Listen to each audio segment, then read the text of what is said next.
दोस्तों, Rama steel tubes limited की बात करें तो यहाँ पे बहुत बड़ी गुड न्यूज निकल के आ रही है। आज स्टॉक के अंदर एक शानदार तेजी देखने को मिल रही है फिर से, और वॉल्यूम जबरदस्त बढ़ रहा है। यानी जो करेक्शन होना था वो हो चुका है। स्टॉक फिर से तेजी से दौड़ने को तैयार है। जम के बड़े फंड हाउस इस समय खरीदारी करें। और यहाँ पे कंपनी की बोर्ड मीटिंग हो चुकी है और बोर्ड मीटिंग के अंदर क्या क्या फैसले उसको समझने की कोशिश करेंगे इस वीडियो के माध्यम से। रामा स्टील ट्यूब्स जो ग्रीन एनर्जी और डिफेंस सेक्टर में एंट्री कर चुके हैं, ऐसे में क्या आने वाले समय ये स्टॉक एक बहुत बड़ा मल्टीबैगर साबित हो सकता है, जानने की कोशिश करेंगे इस वीडियो के माध्यम से। लेकिन फ्रेंड, उससे पहले अगर आप पहली बार हमारे चैनल पे आए तो चैनल को सब्सक्राइब कर दीजिए, एक बेल आइकॉन दबा दीजिए ताकि जब भी नया वीडियो बने पहला नोटिफिकेशन आपको मिले। वीडियो पसंद आए तो लाइक से जरूर कीजिए। चलो फ्रेंड्स, वीडियो स्टार्ट करते हैं। मैं हूँ आपका दोस्त एस.बी. दवे और हमारे अपने चैनल ऑनलाइन कमाई में आपका बहुत बहुत स्वागत है। तो अभी लगभग 10:30 बजे के आसपास का टाइम है। स्टॉक की शुरुआत तो पॉजिटिव हुई आज 14.36 पर। क्लोजिंग कल की 14.08 के आसपास थी। इंट्राडे में 14.36 का ही लो है, यानी स्टॉक ने एक तरफा दौड़ लगाई, निचले लेवल पर नहीं गया ओपनिंग के बाद और सीधा 15.38 का इसने हाई बनाया दिन में। तो 10% का यहाँ पे देखो कि सर्किट आपको लगता है वो दिखाई देगा। अब यहाँ पे इस समय सर्किट खुला है, 15.24 के आसपास स्टॉक ट्रेड कर रहा है। 8.24% की यहाँ पे तेजी देखने को मिल रही है। तो काफ़ी बेहतर प्रदर्शन कर रहा है इस समय स्टॉक। आप देख ही सकते हो कि इंट्राडे का लो 14.36 है, लेकिन हाई 15.38 है।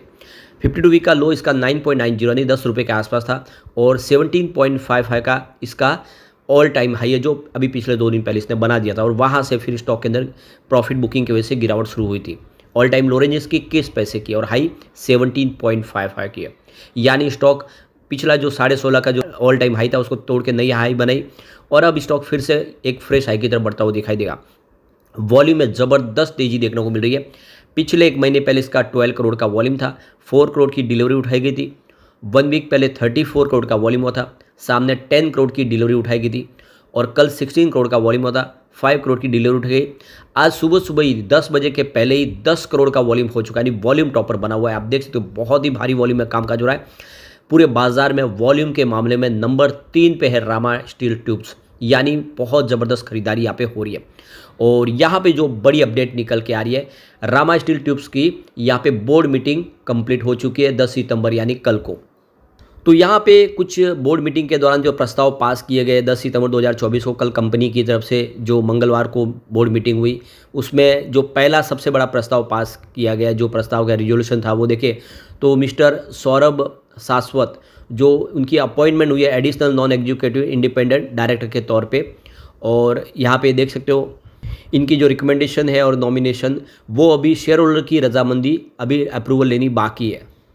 यहाँ पे जानकारी दी गई है एक्सचेंज को कि सेबी के रूल्स के तहत इस समय अगर आप देखें तो सौरभ सासवत किसी और कंपनी के बोर्ड में शामिल नहीं है, और इसीलिए ये पूरी तरह से एलिजिबल है, और इसीलिए ये बोर्ड ने बड़ा फैसला किया है इनकी अपॉइंटमेंट का।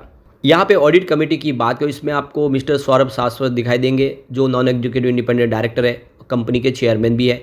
और मेंबर्स में देखें तो आपको जयप्रकाश गुप्ता, जो यहाँ पे नॉन एग्जीक्यूटिव डायरेक्टर है इंडिपेंडेंट, और ये ऑडिट कमेटी के मेंबर है। इसके अलावा अंजू गुप्ता, जो नॉन एग्जीक्यूटिव डायरेक्टर है, ये भी इस कमेटी के अंदर मेंबर है। और नरेश कुमार बंसल, ये मैनेजिंग डायरेक्टर है और इस कमेटी के मेंबर भी है।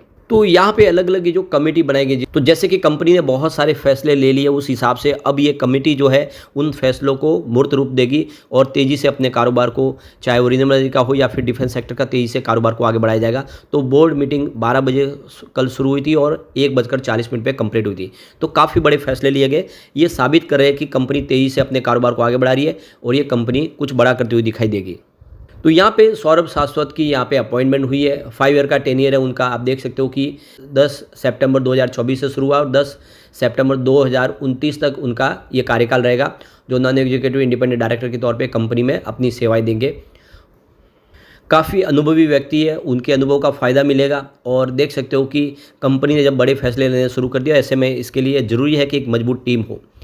अब यहाँ पे देख ही सकते हो कि रामा स्टील ट्यूब्स ने अपनी एक्सपर्टाइज का विस्तार किया है और स्पेशलाइज स्टील स्ट्रक्चर और ट्रैकर ट्यूब डेवलप की है जो ग्रीनफील्ड सोलर प्रोजेक्ट के लिए बैकबोन के रूप में काम करेगी। यह फर्म ग्रीन एनर्जी सेगमेंट में प्रवेश करने का ये इनका प्रतीक है।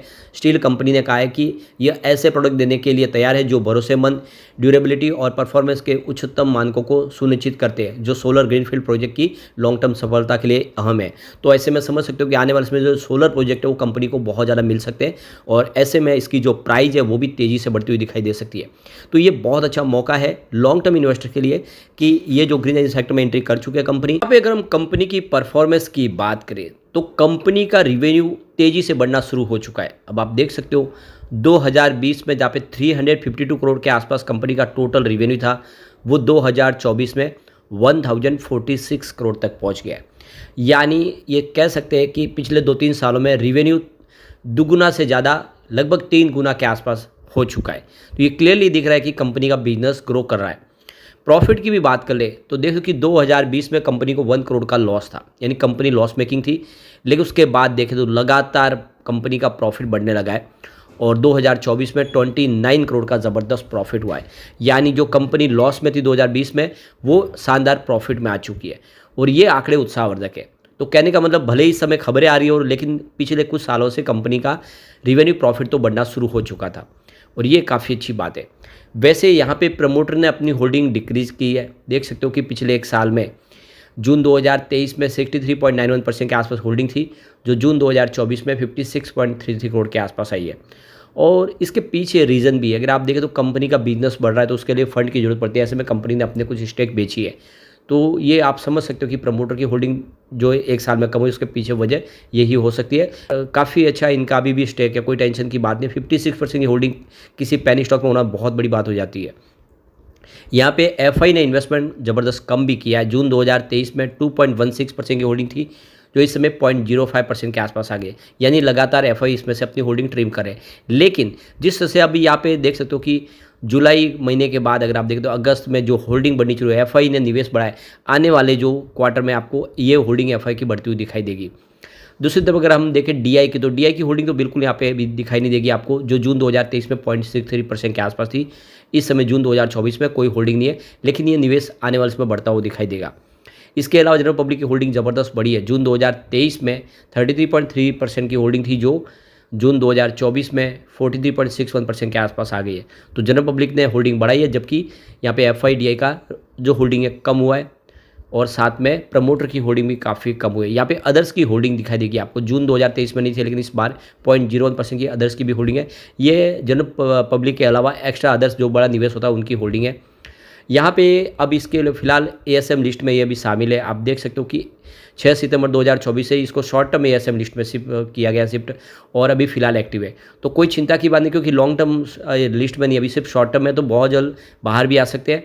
तो अब देख सकते हो कि यहाँ पे अपर सर्किट लोअर सर्किट ज़्यादा नहीं चलेगा, तो ये फिर जल्दी से इसको बाहर भी कर दिया जाएगा। अब कुछ डील हुई है, उन डील की तरफ चलते हैं। वो क्या इशारा करते हैं? सुबह 9:15 पर बाजार खुलते ही 14.45 की प्राइस से 8,10,000 शेयरों की एक बिकवाली हुई।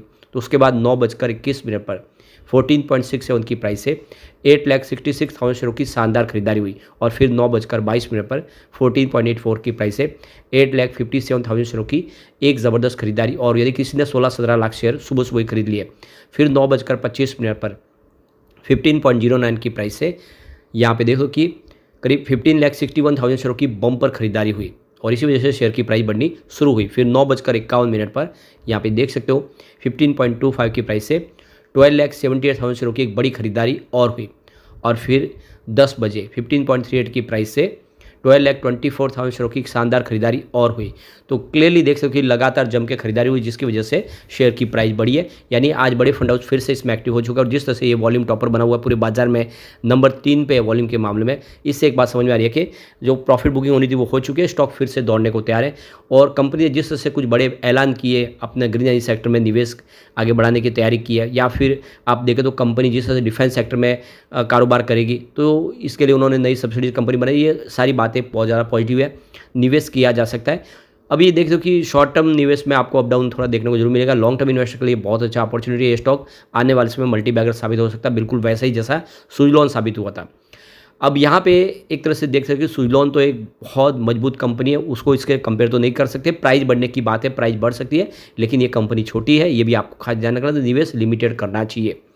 यहाँ पे कम्युनिटी सेंटिमेंट स्टॉक के साथ बना हुआ है। 82% बाय की कॉल है, 18% सेल की कॉल है, 0% होल्ड की कॉल है, यानी 100 में से 82% लोग इसको लेना पसंद करें, तो आप दाव लगा सकते हैं। लेकिन फ्रेंड, कोई भी इन्वेस्टमेंट करने से पहले अपने फाइनेंशियल एडवाइजर से बड़े ले ले या अपना खुद का रिसर्च करें, क्योंकि मैंने वीडियो आपके एजुकेशनल पर्पज़ के लिए ही बनाए। वीडियो पसंद आए तो लाइक से जरूर कीजिए और चैनल को सब्सक्राइब कर दीजिए। Thank you friends.